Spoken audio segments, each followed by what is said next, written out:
okay, we're just going to be setting up for off next run. So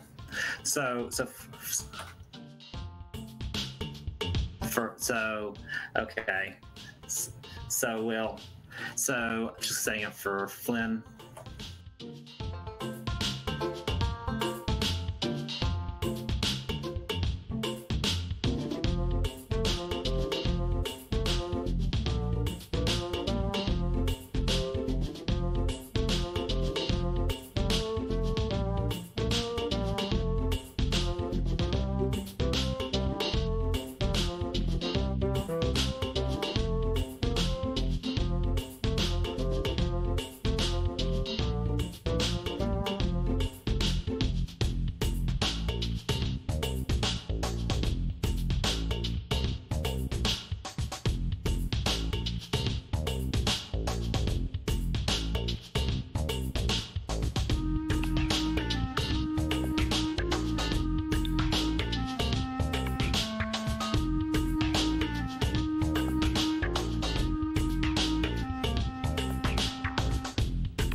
Yo.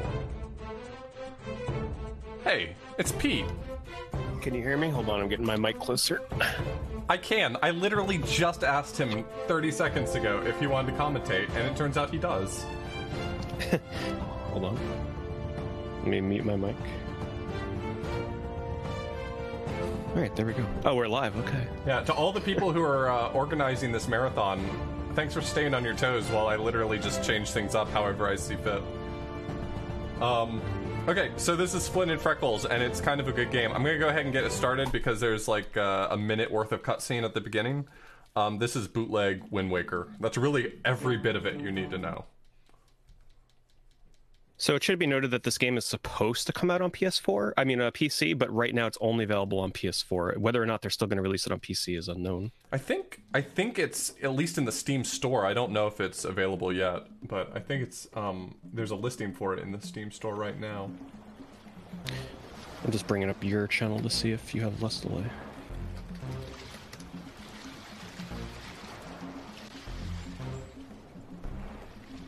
Came out on Steam last week, according to Nix. So it did come out on Steam. Oh. We were talking about checking out whether or not it has all the same glitches, because the load times would certainly be favorable, but I don't know, I'm sure Nix will get on that. Nix did pretty much, well, I tried glitch hunting this game myself when it first came out. I kind of gave up on it after a while, and then Nix came in and pretty much found everything you're going to see in this run. So big credit to Nix Report in chat for busting this game wide open and making it what it is right now. For sure, yeah. He does a lot of routing for. He and I have similar tastes, so it's easy to enlist his help for games that catch my interest. So we're gonna skip all of the tutorial by basically jumping up on slopes that you're not supposed to be able to jump on, which is going to be a running theme for the entirety of this run. and going in the back door of the tutorial to pick up the key item that you're supposed to get once you complete the tutorial. Now, I played this game casually, so I can kind of commentate on how much is being skipped. He just skipped an entire dungeon. You know, casually, it's probably like a 30-minute dungeon or so, so it's a significant skip getting that egg. Yeah, there's some stuff you got to do in town, and then there's a dungeon you enter, and we see none of it. I'm just going to go right back to the ship, and I'm going to talk to the guy on the boat, and he's going to say, hey, man, would you mind finding my egg for me? And then I'll talk to him a split second later, and he'll say, thanks for finding that. The roll is a little bit of a speed boost. It's not significant, but it's enough to probably save, what would you say, like maybe a minute or two over the course of the run? Yeah, maybe right around a minute. It's such that you really don't want to roll if it's not going to really help you a bunch. You want to take it a little bit easy, but if there's really no reason to not be, if you're just covering a long distance, timing out those rolls can make a little bit of a difference. And if you guys have a keen ear, you should pay attention to the sound effects you're going to hear in this game. They might sound a little familiar from a certain game, so just pay attention. There's a better than average chance that they took this directly from Wind Waker. Yeah, the sounds that Flynn makes sounds like it's literally just ripped straight out of Wind Waker, if you pay attention. Maybe someone wants to do a comparison, make a sound file, we can find out definitively, but it sounds almost exact. So this entire stage here is on a timer, and so skipping some cycles, pushing some cycles can make a pretty big difference. This game also has, in terms of the speedrun being kind of interesting, has the added interesting element that you never recover health except for by dying. Like, there's just no point in the game where it says, alright, well, you beat that boss, so here's a health refill for you. So the entire game, actually, in terms of like world record strats, has been routed out for health. You actually pick very little of it up and try to space out your death abuses in just the right ways to get your health refilled in the right way. Yeah, go ahead. I was going to say the health loss as well can be a little unpredictable, such as falling off of a certain cliff. Like one run, you might fall on the same cliff and you might take, say, 1 damage, and then the next time it's 2. So it can be a little finicky and aggravating in that regard. I was supposed to do a little puzzle on the top floor there, but I can just jump into the elevator since it's just sort of a wall in the way. I also want to point out that I've been playing some other games lately, and it only occurred to me after playing other games in combination with this one that this game does its camera controls actually backwards. The x-axis is inverted in a way it shouldn't be. Something we should note too that's coming up here, pretty soon he's going to be jumping through this wall onto the ship. If you are not holding the joystick up during this jump, you will actually miss the boat jump and die in the cutscene, and you have to reload. Yeah, you can also get messed up by not jumping close enough to the boat, so if you like jump in a very normal, natural arc from a distance away, he'll miss the boat entirely as well, so...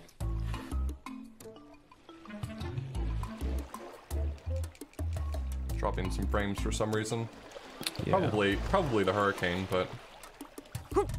So this level here is quite large and intricate. It's sort of like an outdoor dungeon that normally you're supposed to go around hitting a bunch of switches, that most of which kind of are located in the right side of this level. But what he's going to be doing here is we're forced to open a switch here on the right and also get the sword.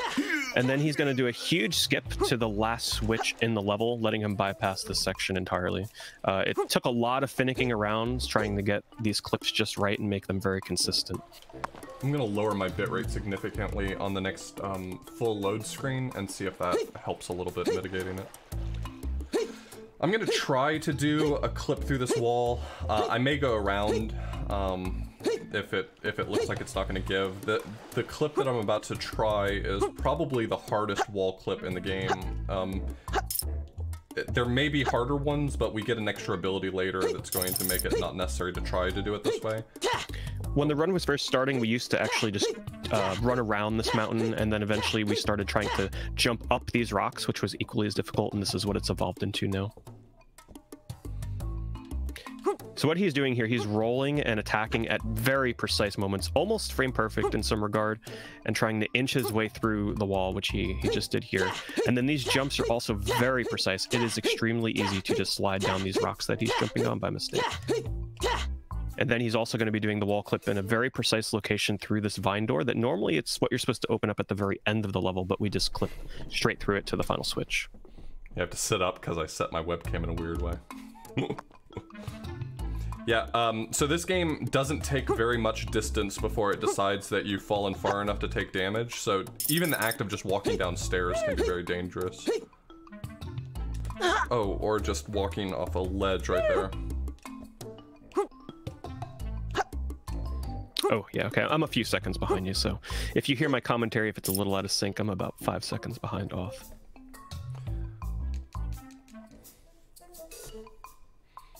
Gotta sit up to take a breath of air. Yeah.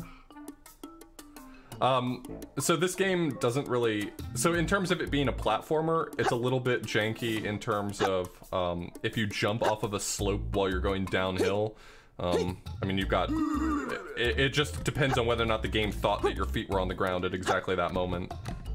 So this is supposed to be a cute little intricate climbing puzzle, but we kind of just, you know, kind of fall through the floor and... There's a hole right there.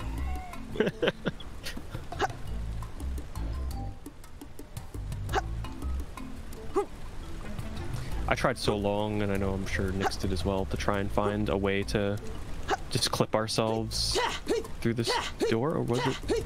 Oh shit, you guys actually... Oh, I'm sorry. Wow, you guys found a clip here. Yeah, very impressive. Yeah, Nix found this, thank goodness. Yeah, thank goodness. That's a really tedious area. That's a big skip. All right, so now we are going to gain our first new ability. Also, we're going to meet the other character whose name is in this game, Freckles. Captain Freckles is a ghost, and basically you're like, hey, this sword's worth a ton. I'd really like to keep this sword. And he's like, well, I'm a ghost, first off. And if you want this sword, you got to hook me up with killing King K. Rool. So... Literally King K. Rool. You're gonna see what we mean. So this is Freckles. He's apparently important enough to kind of be in the name of this game, but the appearances he makes, even casually, is like next to none. It's sort of like just a character that exists and doesn't have too much of a bearing on the actual story of this game. And he just rolled off the mountain there. It's actually faster to roll and force a death and make the loading screen appear rather than try and backtrack the way the game wants you to. So now we have the double jump ability. That's pretty sweet. Let's see if I can get... The camera controls are reversed. Okay, so this skip is actually very strange and somewhat more precise than it deserves to be. I remember watching Off trying to practice this when he was initially learning the run for this game. This takes an immense amount of practice to get consistent. Not to be understated, this is a very precisely timed clip. And he's essentially... Oh, sorry, go ahead. I was just going to say, you have to be super careful because if you overshoot this and die, you actually end up at a checkpoint at a weird spot in the stage that you just do not want to be at. This is a very perilous dungeon that he's skipping as well. There's a lot of... really tricky jumps that thankfully this just skips entirely. And I also want to state that this is a fun game to play casually. I know we're making this kind of look a little silly by breaking our way through the game, but as a casual playthrough, if you're a 3D platformer fan, I'd actually highly recommend it. I really thought I was going to mess that one up. Ooh, that was close. Yeah. Okay, so skipping that dungeon. Trying to see if I can get the timing on this first cycle. Okay, good.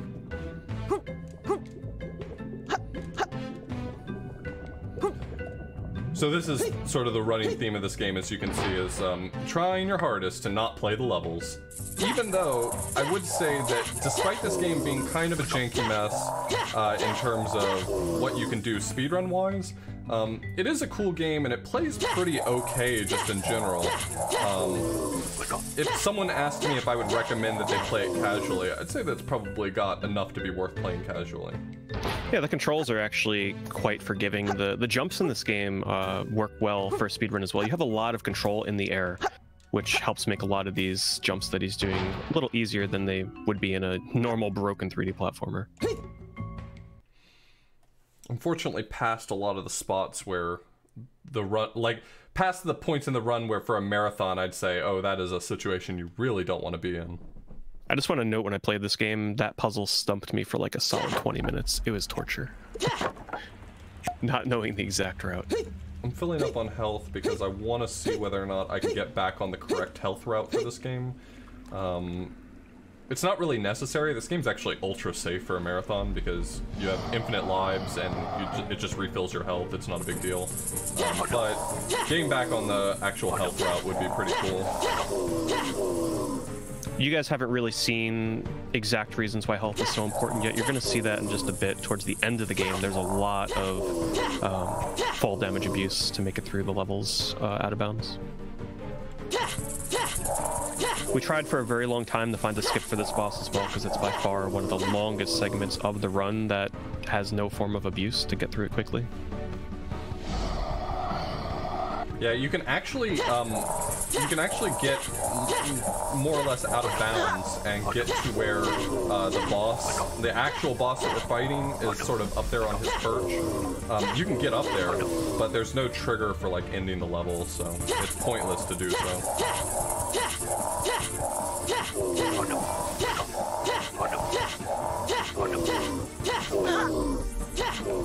I forget, what's the reward for beating the snake again? I can't even remember. Right afterward, Freckles is going to give us the spin attack. Right. Oh, yes, the broken spin attack, of course. Yeah, and the spin attack is what's going to open this game entirely. The spin and slash, or the roll and slash move that we've been doing is okay. 2, 3, 4. But the spin attack is going to allow us to just go out of bounds pretty much anytime we want to. And it's pretty easy as well for the spin attack. So for those of you that are thinking about picking this up, it's as easy as pretty much just charging the spin attack, standing at the right position of the wall, and just clipping straight through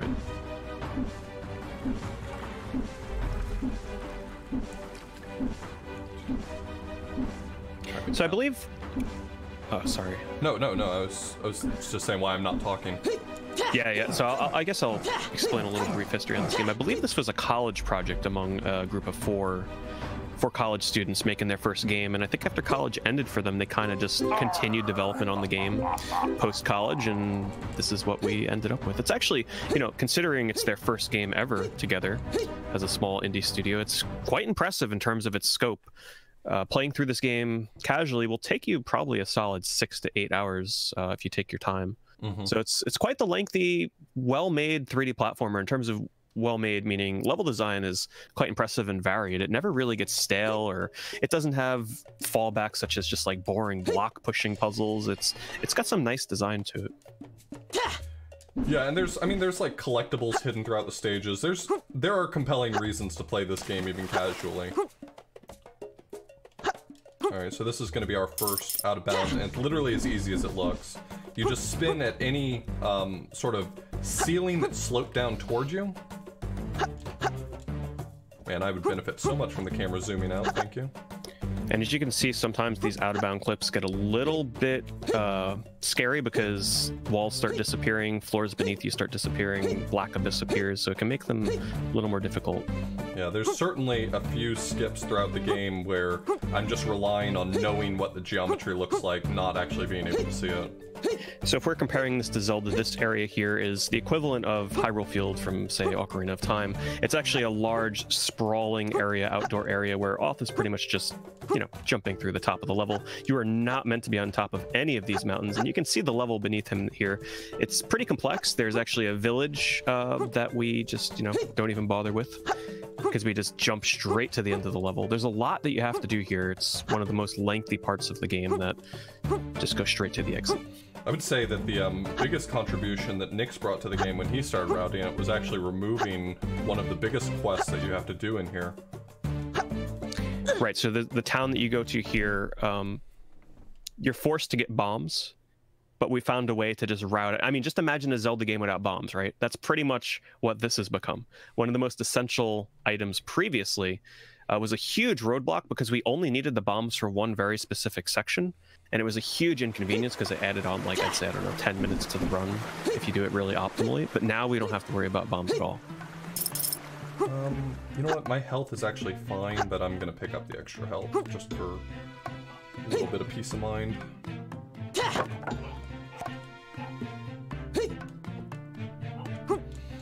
The thing about this game is that even though deaths aren't particularly costly in terms of actually running out of health, the respawn loading screen is like 15 seconds long, so... So normally what you're supposed to do in this area, the game kind of sends you to these small mini dungeons, which you're seeing him clip through right here, and you have to collect these crystals. We just don't even bother with the NPC that starts that quest. We just clip straight into these areas way before we're even supposed to be able to cut down on back and forth travel time.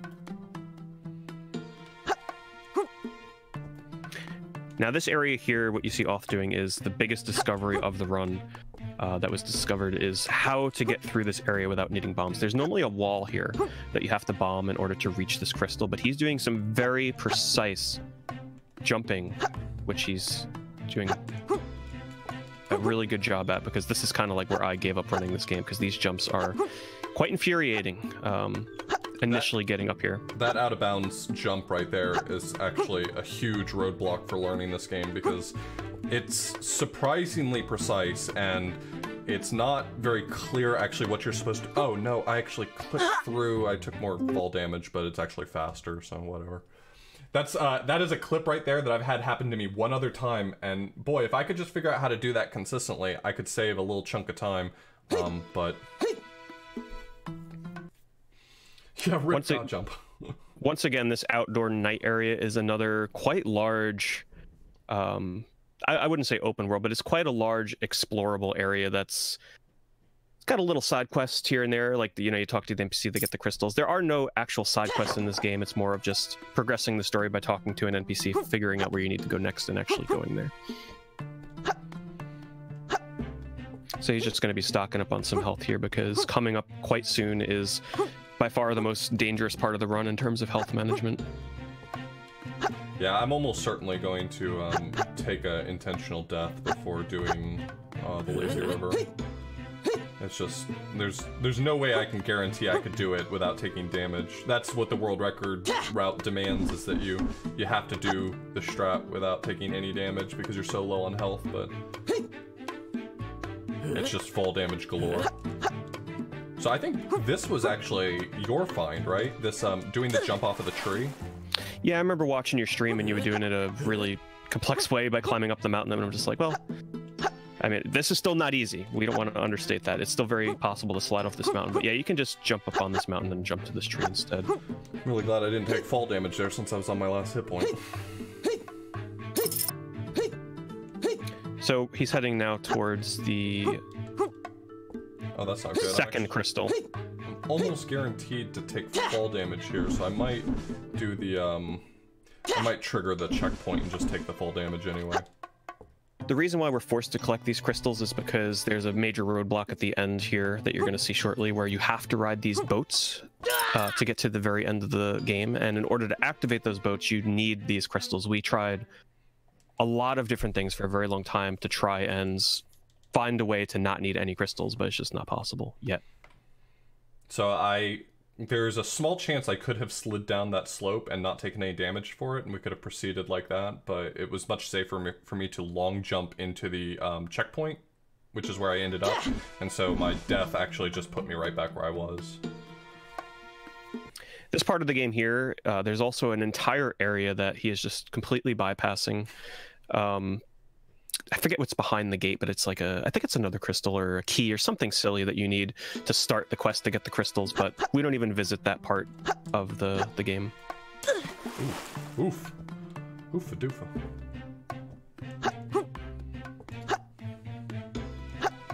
The hitbox is on those plants that he's trying to jump onto in the water.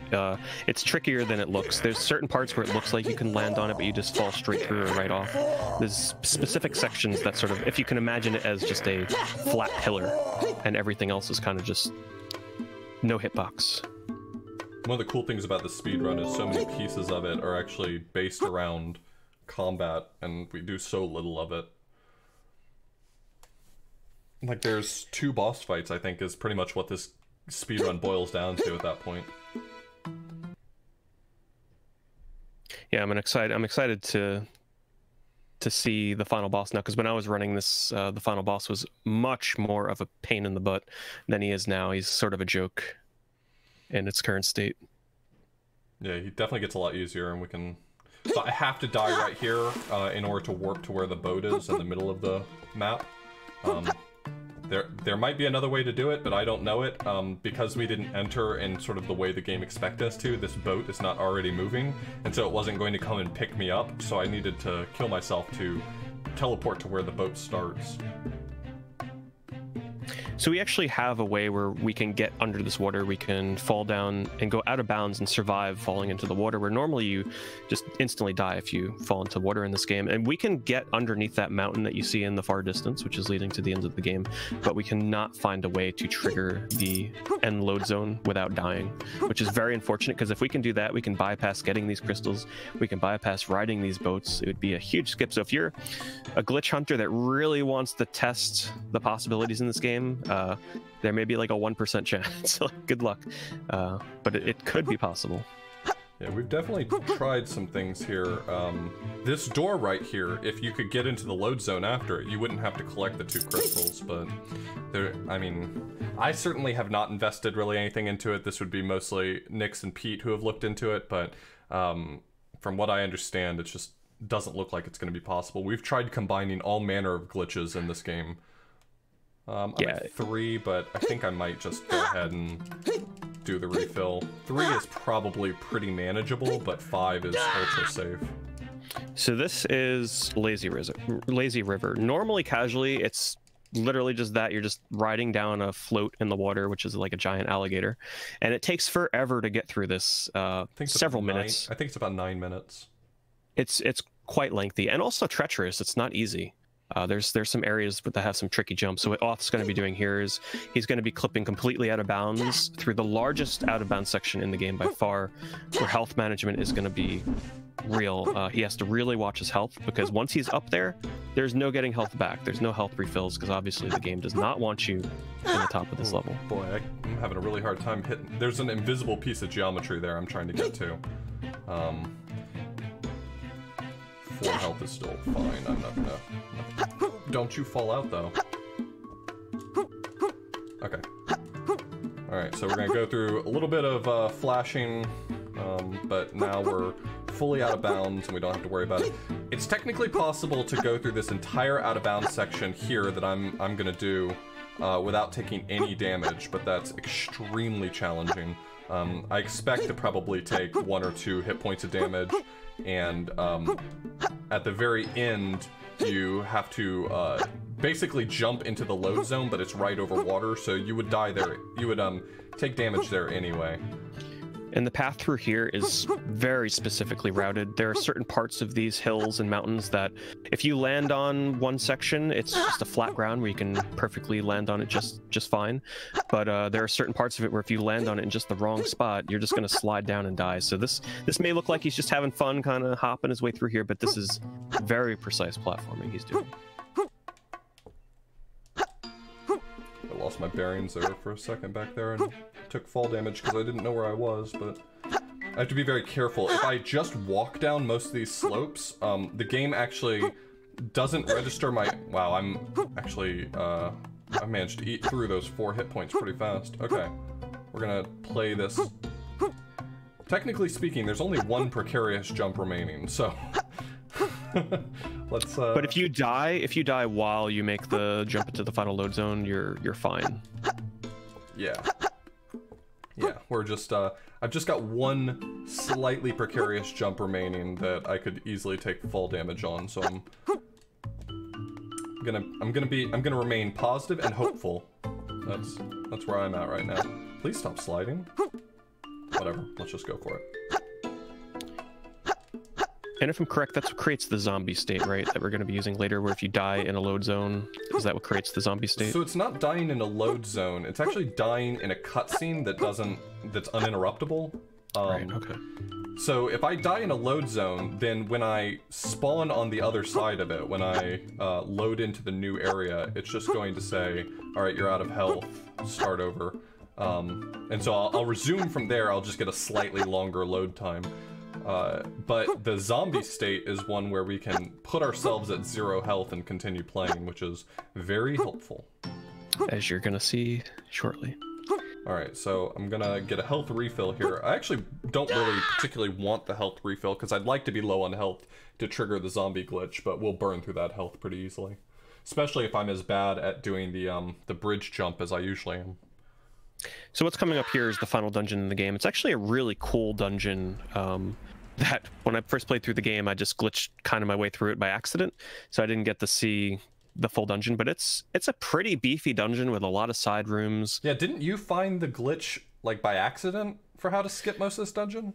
Yeah, so I found it by accident, but so did pretty much everybody else that was playing the game originally trying to glitch hunt. Like, I know it happened to Nyx as well. But what happens is you die in the water at a specific part if you skip to a certain part of the level, and it just... The mechanic behind this level, it's pretty much the water dungeon. You're raising the water level throughout this dungeon. It's quite long. There's a lot of rooms, a lot of switches that you have to hit.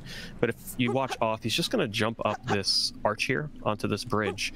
And if you manage to die at the top of this bridge, the game kind of thinks that you're further along than you should have been. So when you respawn, it completes pretty much the entire dungeon for you. This jump's actually really hard because you have to like clear the ceiling that's above you. And get your full jump height to get to the other side of it. Yeah, this is a very hard jump because he has to really delay coming out of this arch so that he can jump back into the top of it. You can actually mess this up a few times without losing a cycle. I definitely messed up enough times I maybe didn't lose a cycle? Why was that available for me? Okay, never mind. That platform was just there waiting, never mind. So I'm actually going to use the spikes of this wall right here to put me down at 2 health. 2 health is pretty much where I want to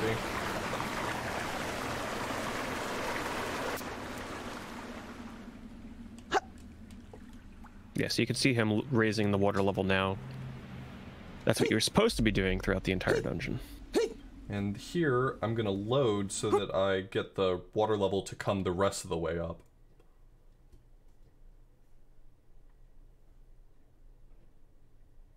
Now, did you move a certain distance before you loaded? I waited for the loading icon in the bottom left to disappear. I don't know exactly how long you have to wait, but I usually play it pretty safe and wait for the loading icon to completely go away. Right, that's what I was referencing earlier. So when I first found it, it was you would just die there instead, but I guess, yep, you can load faster. So this brings the water all the way up, which lets you go to the end of the dungeon. And now we're going to enter the final boss, which, as Pete mentioned before, he's kind of a pain.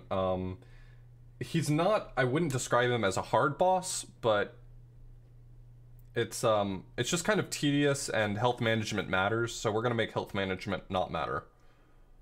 There's a lot of projectiles that he shoots at you, which is kind of a pain to deal with, and when you die, you have to pretty much start from the beginning, so it's a little bit of a pain. Let's see if I can skip this cutscene. Oh man, I almost skipped it. If you jump far enough out to the side there, you don't get the cutscene for the bridges going, or the platforms going down.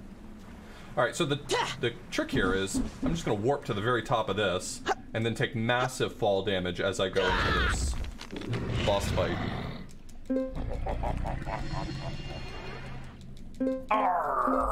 So as we mentioned earlier, because he's dying during this unskippable cutscene, he's now in zombie state, which means that this boss is now a cakewalk because he cannot die. So my favorite thing is that he actually he faces you, so you can see here he's basically like laying on his back right now. That's pretty cool. But normally he'd have to be jumping over these flames, he'd have to be avoiding all these projectiles that he's eventually going to be shooting. So now it's just kind of like home free, you know? It's a nice, easy way to end the run. But I can really just kind of do whatever I feel like. I can chill out over here, I can chill out over here. When he does finally do his attack where he rolls at you, you need to get him to roll into something, though, to get stunned. So I do typically just kind of hang out by this pillar. Me and this pillar are good friends. We tell each other secrets.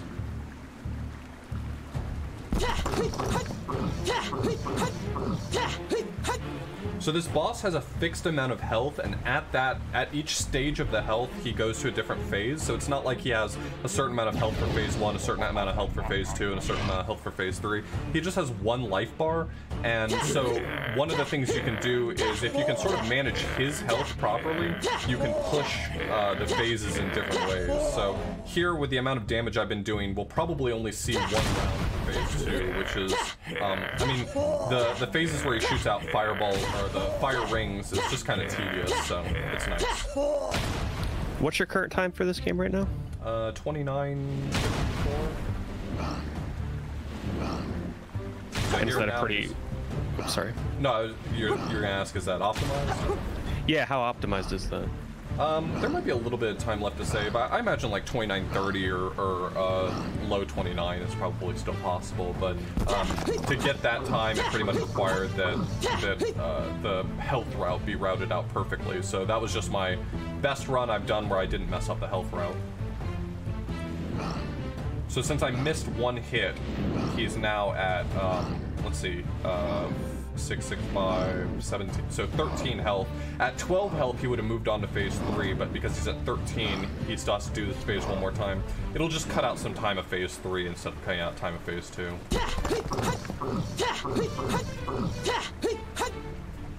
So I whiffed another hit there, so he's at 8 health, so I'll probably still have to do 2 cycles of phase 3. But phase 3 actually got a lot easier now, so we're gonna have to do one more round of beating up his minions, and then phase 3, which is supposed to be kind of a challenging phase, we're gonna have some fun with.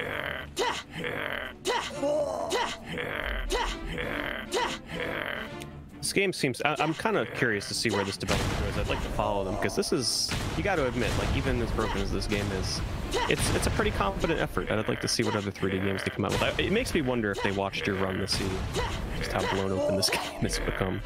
Yeah, I mean, I'm nothing but pleased that they, that's as broken as it is. It's a good game that still managed to be pretty broken. So this is supposed to be kind of tough. You're avoiding him shooting bullets at you. But I'm just gonna stand on top of this bubble here.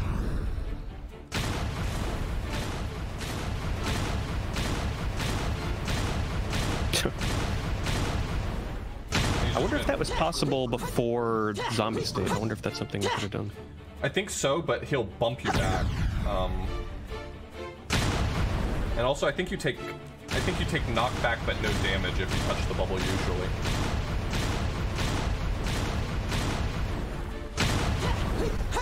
So there it is. That's the end of the game. Nice run. Yeah, not bad. 34 is pretty good. I didn't promise that I wouldn't practice this game, but I didn't really practice it all that much. But this game's really cool, and kind of once you figure out the tricks, it's not too hard to execute. The ending of this game's really fun too. So Freckles is like, yo man, you killed King K. Rool for me, and I appreciate that. I got the magic golden banana from my banana hoard. So you can keep the sword, it's all yours, man, no problem. And so this entire quest has really just been to recover this one priceless artifact, and very fortunately our protagonist managed to get his hands on it. The game is also quite devoid of story in general. There's not a lot of story scenes or cutscenes, so you get what you can get at the end here. Hold on, this cutscene just... I love the ending cutscene. So we got it. We got the sword. We lost the sword.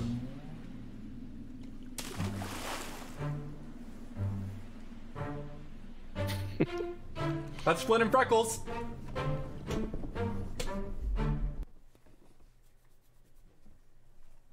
That's the whole game. Press F to pay respects to Flynn and Freckles. Give it a try though. We recommend it. Definitely. Pete, thanks for jumping on commentary with me. That was a lot of fun. Yeah, thanks. I appreciate it. No problem. Free up the couch.